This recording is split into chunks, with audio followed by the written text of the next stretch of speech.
नवीन शैक्षणिक वर्षाच्या पहिल्याच दिवशी नवी मुंबईतील पनवेल तालुक्यातील उल्वे येथील वहाळ प्राथमिक शाळेत आज शाळा प्रवेश उत्सव कार्यक्रमाचे आयोजन करण्यात आले होते। मुख्यमंत्री देवेंद्र फडणवीस यांच्या प्रमुख उपस्थितीत पार पडलेल्या या कार्यक्रमात नवीन विद्यार्थ्यांचं जल्लोषात स्वागत करण्यात आले। तर यावेळी मुख्यमंत्र्यांनी विद्यार्थ्यांशी संवाद साधत शिक्षणाचं महत्त्व सांगितले आणि त्यांच्या उज्ज्वल भविष्यासाठी शुभेच्छा दिल्या। नवीन शैक्षणिक वर्षाचा पहिला दिवस विद्यार्थ्यांसाठी संस्मरणीय ठरावा यासाठी शाळा प्रशासनाने विविध उपक्रमांचं आयोजन केलं होतं। विद्यार्थ्यांचे पुष्पगुच्छ, स्वागत गीत आणि विविध शैक्षणिक उपक्रमांच्या माध्यमातून स्वागत करण्यात आले। तर कार्यक्रमाला स्थानिक लोकप्रतिनिधी, शिक्षण विभागाचे अधिकारी, शिक्षक, पालक आणि मोठ्या संख्येने विद्यार्थी उपस्थित होते। शिवसेना उद्धव बाळासाहेब ठाकरे पक्षाचे खासदार संजय राऊत यांनी पक्षातील बैठका आणि खासदारांबाबत सुरू असलेल्या चर्चांवर प्रतिक्रिया दिली। शिवसेना खासदारांवर पूर्ण विश्वास असल्याचं सांगत अफवा पसरू नयेत असं आवाहन त्यांनी केलंय। तर मुंबईत आयोजित पत्रकार परिषदेत बोलताना खासदार संजय राऊत यांनी मातोश्रीवर झालेल्या शिवसेना खासदारांच्या बैठकीची माहिती दिली। काल झालेल्या बैठकीला 9 खासदार उपस्थित होते, तर उर्वरित खासदारांशी यापूर्वी चर्चा झाल्याचं त्यांनी सांगितलंय। पक्षातील खासदारांबाबत सुरू असलेल्या चर्चांवर भाष्य करताना आमचा सर्व खासदारांवर पूर्ण विश्वास असल्याचं राऊत यांनी स्पष्ट केलंय। तर संभ्रम निर्माण करण्यासाठी विरोधकांकडून अफवा पसरवल्या जात असल्याचा आरोपही त्यांनी केलाय। यावेळी 19 जून रोजी होणाऱ्या शिवसेनेच्या वर्धापन दिन कार्यक्रमाबाबतही त्यांनी माहिती दिली। हा पक्षाचा अंतर्गत कार्यक्रम असून उपस्थित राहणाऱ्यांचं स्वागत केलं जाईल असंही ते म्हणाले। दरम्यान तृणमूल काँग्रेसमधील घडामोडींवर भाष्य करताना राऊत यांनी पक्षफोड, विलिनीकरण आणि निवडणूक आयोगाच्या निर्णय प्रक्रियेवर टीका केली आहे। तसेच पाकिस्तानाविषयी बोलताना देशाच्या सुरक्षेबाबत शिवसेनेची भूमिका कायम ठाम असल्याचं त्यांनी नमूद केलंय। पाटील होते आणि नाशिकचे खासदार राजाभाऊ वाजे हे उपस्थित होते प्रत्यक्ष। उर्वरित 5 खासदारांशी आधीच चर्चा झाली होती आणि त्यांच्या अडचणी या आम्ही समजून घेतल्या होत्या आणि त्या अडचणी योग्य होत्या। आणि मी काल आपल्याला माहिती दिली की यवतमाळ वाशिमचे खासदार जे संजय देशमुख आहेत त्यांच्याकडे त्यांच्या मुलीच्या लग्नासंदर्भात कार्य सुरू होतं। नागेश अष्टीकर हिंगोलीचे खासदार आहेत, त्यांनी काल पत्रकार परिषद घेऊन सांगितलं त्यांचा मुलगा निवडणुकीला उमेदवार उभा आहे विधान परिषदेत। ओमराजे निंबाळकर यांचा मुलगा वय वर्ष 10 हा दीनानाथ मंगेशकर रुग्णालय पुण्यात गेल्या काही काळापासून उपचार घेतो, 10 वर्षाचा मुलगा। भाऊसाहेब वाघचौरे यांच्या पत्नी आजारी आहे, त्या इस्पितळामध्ये आहे आणि या सगळ्यांशी आधीच चर्चा झाली होती किंवा त्यांनी जो पर्याय दिला की साहेब आम्ही व्हर्च्युअली म्हणजे व्हिडिओ कॉन्फरन्सिंगद्वारे बैठकीला उपस्थित राहतो। ही आता जगभरातली एक पद्धत आहे।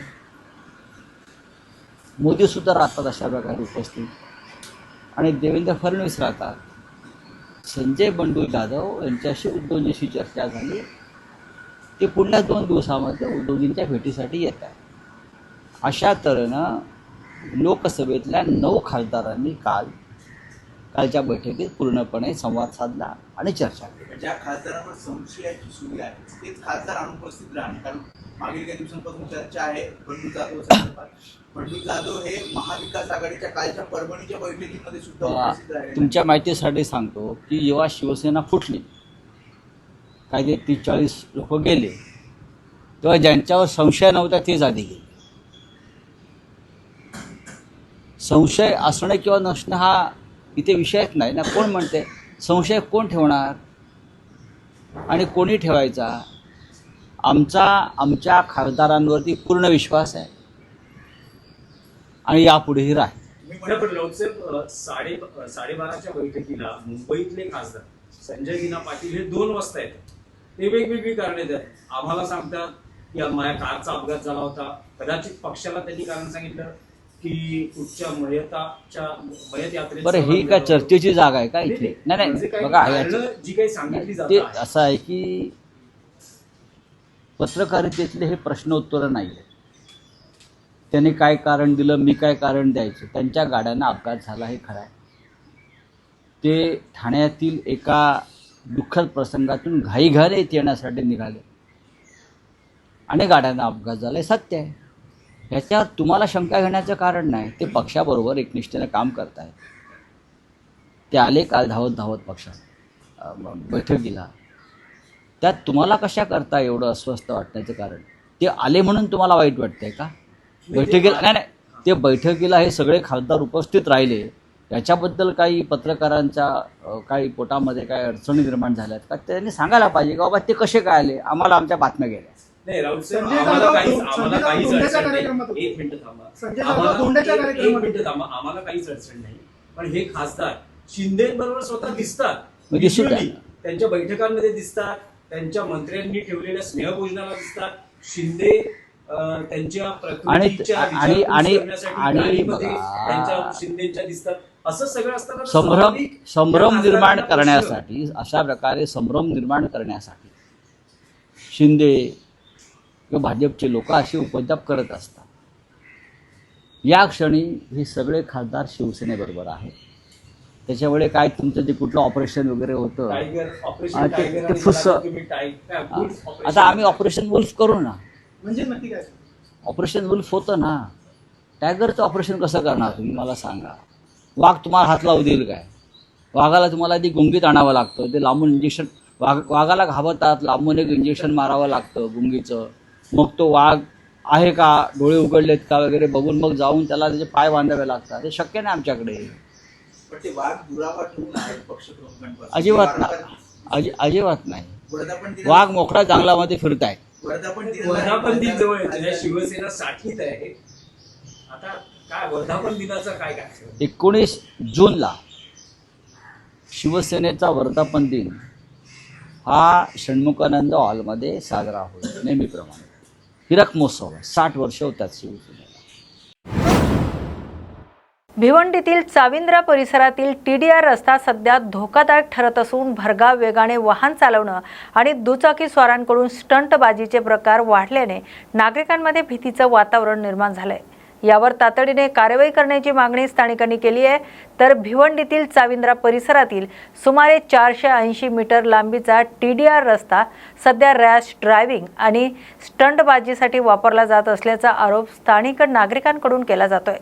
विशेषतः सायंकाळच्या वेळेस या ठिकाणी तरुणांची मोठी गर्दी होत असल्याचं दिसून येत आहे. मिळालेल्या माहितीनुसार अनेक दुचाकीस्वार व्हॅली मारणे, झिंगझाक पद्धतीने वाहन चालवणे तसंच धोकादायक कसरती करत भरधाव वेगाने वाहन चालवतात. त्यामुळे पादचारी, इतर वाहन चालक आणि स्थानिक नागरिकांच्या सुरक्षिततेचा प्रश्न निर्माण झालाय. या पार्श्वभूमीवर संबंधित रस्त्यांवर नियमित पोलीस गस्त वाढवावी, वाहतूक नियमांचं उल्लंघन करणाऱ्यांवर कठोर कार्यवाही करावी आणि स्टंटबाजीला आळा घालावा अशी मागणी नागरिकांनी केली आहे. नवी मुंबईतील APMC बाजारात भाज्यांच्या दरात मोठी वाढ झाली असून सर्वसामान्य नागरिकांचे घरगुती बजेट कोलमडलंय. मटारचे दर 150 रुपयाच्या वर गेले असून इतर भाज्याही महाग झाल्याने ग्राहकांमध्ये नाराजी व्यक्त होते. पाऊस लांबल्यामुळे आणि बाजारातील आवक घटल्यामुळे नवी मुंबईतील APMC बाजारात भाज्यांचे दर वाढलेत. तर मटार सध्या प्रति किलो 160 रुपयापर्यंत पोहोचला असून अनेक भाज्यांचे दरही 100 रुपयाच्या उंबरठ्यावर आहेत. तर वाढत्या दरांचा थेट फटका सर्वसामान्य ग्राहकांना बसतोय. घरगुती खर्चांचं गणित बिघडल्याने पूर्वी किलोने घेतली जाणारी भाजी आता पाव किंवा अर्धा किलो घेण्याची वेळ नागरिकांवर आल्याची प्रतिक्रिया ग्राहकांनी व्यक्त केली आहे. भाजीपाला महागल्यामुळे ग्राहकांची खरेदी कमी झाली असून त्याचा परिणाम व्यापाऱ्यांवरही होतोय. तर वाढत्या महागाईमुळे सामान्य नागरिकांचं अर्थकारण विस्कळीत झालं असून भाज्यांचे दर नियंत्रणात आणण्यासाठी सरकारने उपाययोजना कराव्यात अशी मागणी होते. वाढलेत ना 4 पटीने. काय म्हणजे प्रत्येक भाजीच्या दरावर किती भाव वाढला साधारण? प्रत्येक 4% वाढले ते बाजार. फुलावर झाले 80 रुपये, कोबी 60 रुपये, काकडी 60 रुपये, वाटाणे 150 रुपये किलो आहे, शेवगाची शेंग 120 रुपये किलो आहे, पुन्हा तांबाटे 120 रुपये किलो झाले, आपलं 40 रुपये किलो झाले, 50 रुपये 40 रुपये, पुन्हा काकडी 60 रुपये, कोबी 60 रुपये झाली, फरसबी 100 रुपये किलो, गवार 80 रुपये किलो आहे, गाजर 60 रुपये किलो आहे, वांगे 80 रुपये किलो आहे. काय लोकांचा काय प्रतिसाद आहे? लोक ग्राहक येतात काही? गिराईक म्हणते एवढी महाग झाली कशी, पाऊस नसल्यामुळे महाग आहे, भाज्याची आवक कमी आहे. अच्छा, काय वाटतं ही स्थिती सुधारेल असं वाटतं? पाऊस पडल्याशिवाय सुधारणच नाही ना. तुम्हाला किती कठीण होतं हे सगळं व्यापार करणं? व्यापार करणं गिराईक घेत नाही ना, 1 किलो घेणार पाव किलो घेते, अच्छा, आणि वैतागून जातात पण. वैतागून परत जाते, एवढी महाग भाजी परवडत नाही. तुम्हालाही असं वाटलं होतं की इतकी प्रचंड महागाई होईल असं कधी? असं वाटलंच नव्हतं ना, पाऊस पडेल असं वाटलं, पण पाऊसच पडला नाही, भाजीची आवक कमी आहे. आता ही स्थिती सुधारली नाही तर व्यापार करणं कठीण होणार. कठीण होणार, आणखी बाजार वाढणार ना, आणखी बाजार वाढणार. वाटाणे 200 रुपयेवर जाणार. हो ना. हो, फुलावर 100 रुपये. चे खूप दर वाढले ती अच्छा, गगनाला भिडायचे, आम्हाला परवडत पण नाही. पण आता काय करायचं, घ्यावीच तर लागणार आहे. महागाई काय म्हणते? म्हणजे इंधन दरवाढ, गॅस दरवाढ. हे तर सगळे शासन सांगतच ना आपल्याला. हं. मग काय तुम्हाला असं वाटतं कमी झालं का? नाही, काहीच कमी नाही झालेलं अजून. पूर्वीच्या दिवसात आणि आजच्या दिवसामध्ये फरक? खूप फरक आहे. पहिल्या ज्या भाज्या आम्ही 10 रुपये, 20 रुपये, 15 रुपये आता 30 रुपये, 50 रुपये पाव झाला. 100 गाठली जवळपास. हो, हो. मटार 160 रुपये किलो आहे. हो, किती आता भाजी घेण्याची इच्छा आहे आणि किती खरेदी करते? काही सकट खरेदी केलेली नाही. हो ना. काय घर चालवणं, तुम्ही गृहिणी आहात, घर चालवणं गृहिणी आहे. किती घर चालवणं कठीण आहे? हो, खूप अवघड आहे. पैसे पुरतात महिन्याचे? नाही करू आजचे दिन आलेच असं म्हणतात. नाही, आजचे दिन नाही आहे. नाही आहे ना.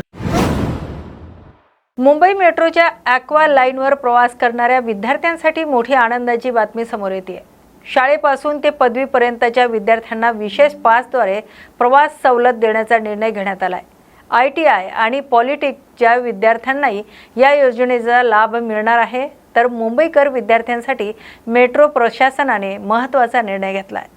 मेट्रो ॲक्वा लाईनवर आता शाळा, कनिष्ठ महाविद्यालय, पदवी अभ्यासक्रम, ITI तसेच पॉलिटेक्निकमध्ये शिक्षण घेणाऱ्या विद्यार्थ्यांना विशेष सवलतीच्या दरात प्रवेश करता येणार आहे. या योजनेमुळे विद्यार्थ्यांच्या दैनंदिन प्रवासाला खर्च कमी होणार असून सुरक्षित जलद प्रवासाचा पर्याय उपलब्ध होणार आहे.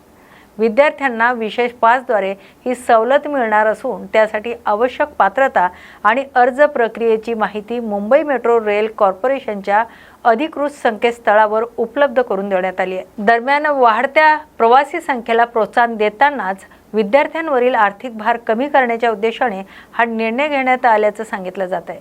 या निर्णयाचे विद्यार्थी आणि पालकांकडून स्वागत केलं जात आहे. नवी मुंबईकरांसाठी महत्त्वाची बातमी समोर येते. शहराला पाणी पुरवठा करणाऱ्या मोरबे धरणातील पाणी पुरवठा झपाट्याने कमी होत असल्याची नवी मुंबई महापालिकेने तातडीने 10% पाणी कपात लागू करण्याचा निर्णय घेतला आहे. सध्याचा साठा केवळ 5 ऑगस्टपर्यंत पुरेल अशी माहिती प्रशासनाकडून देण्यात आली आहे. नवी मुंबई शहराचा प्रमुख जलस्रोत असलेला मोरबे धरणातील पाणीसाठा चिंताजनकरित्या घटला आहे. हवामान विभागाने यंदा सरासरीपेक्षा कमी पावसाचा अंदाज व्यक्त केल्याने आणि पावसाळा उशिरा सुरू होण्याची शक्यता वर्तवल्याने महापालिकेने खबरदारीचा उपाय म्हणून 10% पाणी कपात लागू केली आहे. मोरबे धरणाची एकूण साठवणूक क्षमता 190.89 दशलक्ष घनमीटर असून येथून दररोज सुमारे 444.88 दशलक्ष लिटर पाणी नवी मुंबईतील विविध नोड, MIDC क्षेत्र तसेच खारघर आणि कामोठे परिसराला पुरवली जाते. उपलब्ध पाणी पुरवठा अधिक काळ टिकवण्यासाठी प्रत्येक नोडमध्ये आठवड्यातून 2 दिवस संध्याकाळचा पाणी पुरवठा बंद ठेवण्याचा निर्णय घेण्यात आला आहे. कपातीच्या वेळापत्रकानुसार बेलापूरमध्ये सोमवारी आणि गुरुवारी, नेरूळ आणि कोपरखैरणेमध्ये मंगळवार आणि शनिवारी, तर तुर्भे आणि घनसोलीमध्ये बुधवार आणि रविवारी संध्याकाळचा पाणी पुरवठा बंद राहणार आहे. वाशीमध्ये सोमवार आणि गुरुवारी, तर खारघर आणि कामोठे परिसरात शुक्रवारी पूर्ण दिवस पाणी पुरवठा बंद ठेवण्यात येणार आहे. दरम्यान काही भागात गढूळ पाणी येत असल्याच्या तक्रारी वाढल्या असून महापौर सुजाता पाटील यांनी जलपुरवठा यंत्रणेची पाहणी करून पाण्याचे नमुने तपासणीसाठी पाठवले आहेत. पाणी टंचाई आणि पाण्याच्या गुणवत्तेच्या समस्येमुळे नागरिकांमध्ये चिंता व्यक्त होते. पनवेलमधील कोपरा गावातील स्मशानभूमीत धक्कादायक प्रकार उघडकीस आलाय. स्मशानभूमीतील पाण्याच्या टाकीत कुजलेल्या अवस्थेतील मृतदेह आढळून आल्याने परिसरात खळबळ उडाली, तर प्रशासनाच्या देखभाल व्यवस्थेवर प्रश्नचिन्ह उपस्थित होत आहेत. पनवेलच्या कोपरा गावातील सेक्टर 10 मधील स्मशानभूमीत हा धक्कादायक प्रकार समोर आलाय. अंत्यविधीसाठी आलेल्या काही नागरिकांना परिसरात तीव्र दुर्गंधी जाणवत होती. त्यानंतर स्मशानभूमी परिसराची पाहणी करण्यात आली. पाहणी दरम्यान स्मशानभूमीतील पाण्याच्या टाकीजवळ दुर्गंधीचा स्रोत असल्याचा संशय आल्याने ग्रामस्थांनी टाकीत डोकावून पाहिले. त्यावेळी टाकीत कुजलेल्या अवस्थेतील मृतदेह आढळून आला. घटनेची माहिती मिळताच संबंधित यंत्रणा आणि पोलिसांनी घटनास्थळी धाव घेत पुढील कारवाई सुरू केली. दरम्यान इतक्या दिवसापासून मृतदेह टाकीत असतानाही याची माहिती प्रशासनाला कशी मिळाली नाही, तसेच स्मशानभूमीच्या स्वच्छता आणि देखभाल व्यवस्थेबाबत गंभीर प्रश्न उपस्थित केले जात आहेत. मुंबई बुलेटिन या विशेष बातमीपत्रात आपण येथेच थांबतोय. अशाच नव्या आणि ताज्या अपडेटसाठी पाहत राहा न्यूज मराठी 24/7. नवा भारत, नवा विचार.